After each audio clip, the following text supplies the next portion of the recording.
So what can hunters do learning, from our results here? Well, the bottom line is what hunters shouldn't do. And what hunters shouldn't do is make harvest decisions thinking that they are going to cull a buck or a group of bucks and think that they are going to improve the genetics of the herd. And so it has definitively been shown with this experiment that that is not happening.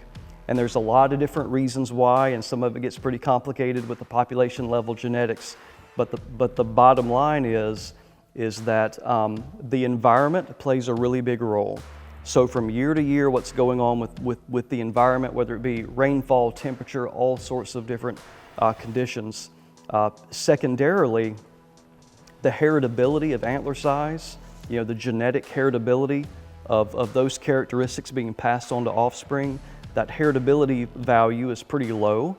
So meaning there's not this one-to-one correspondence between a buck, a father that has big antlers. That does not mean that his son is going to have big antlers.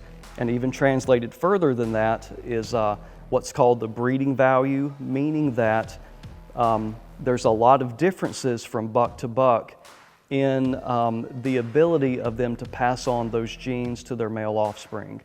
And so that differs from every individual buck. Some bucks have what we call a higher breeding value, meaning that their offspring are going to resemble the father a lot more.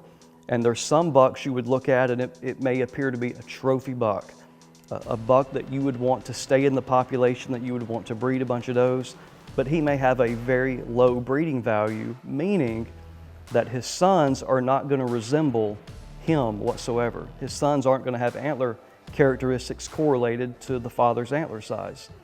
And a hunter can never make that assessment. A hunter just looking at a buck and deciding whether to keep it or cull it, you have no idea what that buck's breeding value is.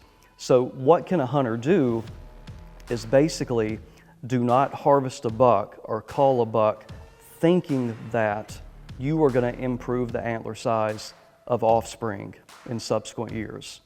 It's just not going to work. Now, there's a lot of different reasons you may want to harvest a particular buck. In terms of population control, there's a lot of different reasons for selective harvest. There may be a particular buck that has below average antlers, and I may want to harvest that buck, but I'm not doing anything whatsoever to improve the genetics of the herd.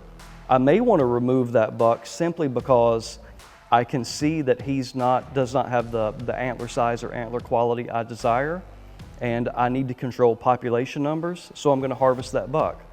And so that's a very, very big difference there in the reason that you're harvesting the buck.